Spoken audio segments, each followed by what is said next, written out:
ఈ రోజు Nag Panchami serial episode లో మోక్ష తన తల్లితో చెప్తున్న మాటలకు వైదేహి ఆలోచనలో పడుతుంది.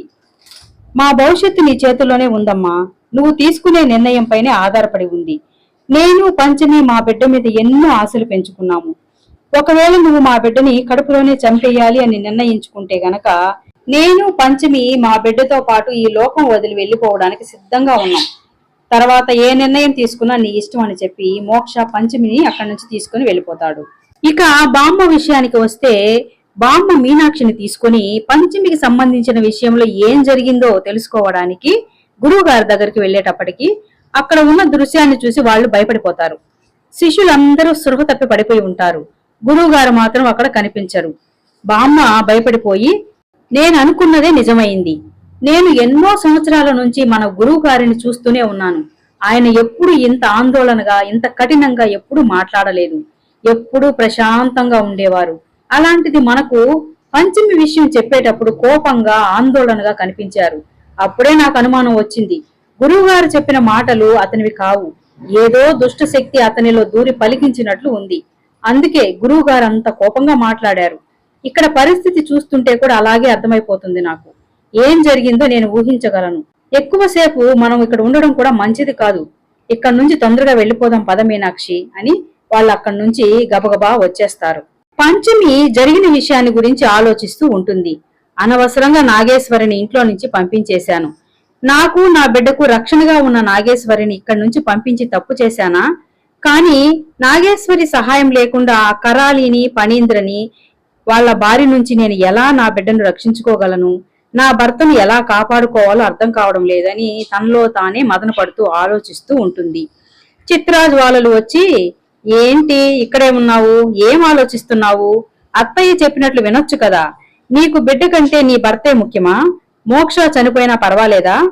నీ వల్ల ఇంట్లో ఎక్కడ చూసినా పాములు తిరుగుతున్నాయి. ఇంట్లో ఉండాలంటేనే భయంగా ఉంది. మేము ఈ పాముల బాధ భరించలేక ఈ ఇంట్లో నుంచి వెళ్లిపోయి బయట కష్టాలు పడుతూ ఉంటే ఆ పాపం నీకే తగులుతుంది. అత్తయ్య చెప్పినట్టు విని ఆ కడుపేదో తీయించేసుకోవచ్చు కదా అని వాళ్ళు చెప్తూ ఉంటే పంచమి అక్కడి నుంచి లేచి వెళ్లిపోవడంతో దీనికి మంచిగా చెప్తే బుర్రకెక్కదు చిత్ర.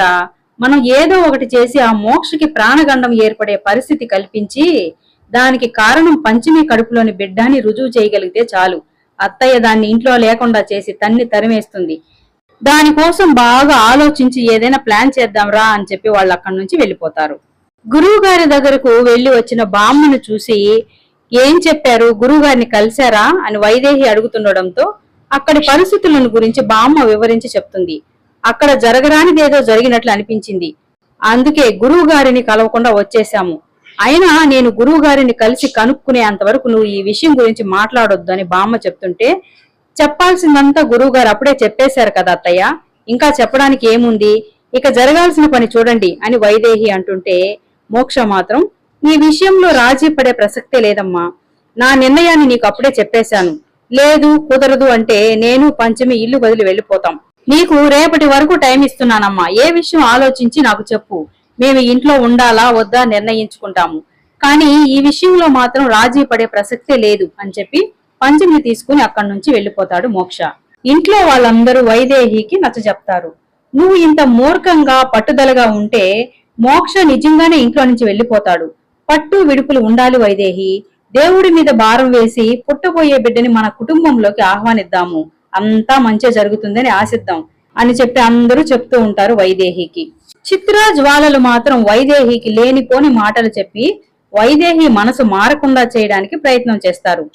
చూడండి అత్తయ్య, మీరు ఈ విషయంలో అస్సలు రాజీ పడకండి. బిడ్డ పుట్టేశాడనుకో, అప్పుడు మోక్షకి ఏదైనా ప్రాణగండం ఏర్పడితే మీరు తట్టుకోగలరా? మోక్షని బయటికి పోనీయకుండా ఇంట్లోనే ఆపి ఆ పంచమి కడుపులో పెరిగే బిడ్డని ఈ భూమి మీద పడకుండా చేయండి అత్తయ్య. ఈ విషయంలో మాత్రం మీరు వెనక్కి తగ్గొద్దత్తయ్య అని వాళ్ళు బాగా రెచ్చగొడతారు వైదేహిని. కరాలి దగ్గరికి వస్తే పనీంద్ర కరాలి దగ్గరికి వచ్చి కూర్చుంటాడు. కరాలి సంతోషంతో మనం అనుకున్న పని విజయవంతంగా పూర్తి చేశాను పనీంద్ర, నాకు మృత్యువు పుట్టకుండా చేశాను. ఆ బిడ్డ పుడితే తండ్రి ప్రాణాలకే ప్రమాదం అని చెప్పడంతో అసలే కొడుకంటే ప్రాణాలు పెట్టే వైదేహి లాంటి తల్లి ఆ బిడ్డని ఎలా పుట్టనిస్తుంది? కడుపులోనే చంపేస్తుంది. ఆ బిడ్డగాన పుట్టకపోతే నాగలోక మహారాణి విశాలాక్షి కోరిక నెరవేరదు. నాగలోకానికి మహారాణి ఉండదు.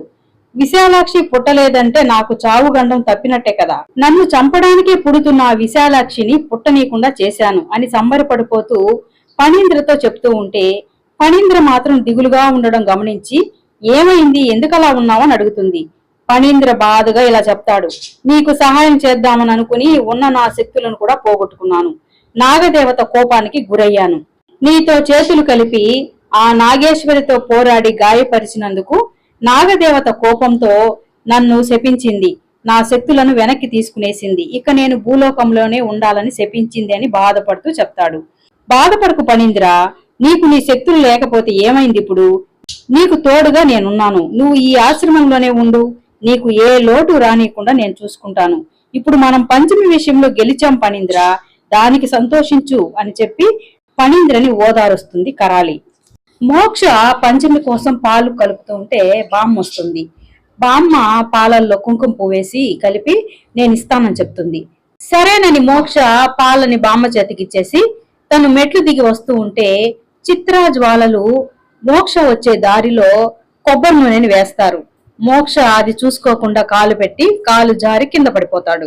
జరగబోయే ఎపిసోడ్ లో పంచమి మోక్షతో చెప్తూ ఉంటుంది, మీరు మన బిడ్డ మీద మరీ అంత ప్రేమను పెంచుకోవద్దు మోక్షబాబు.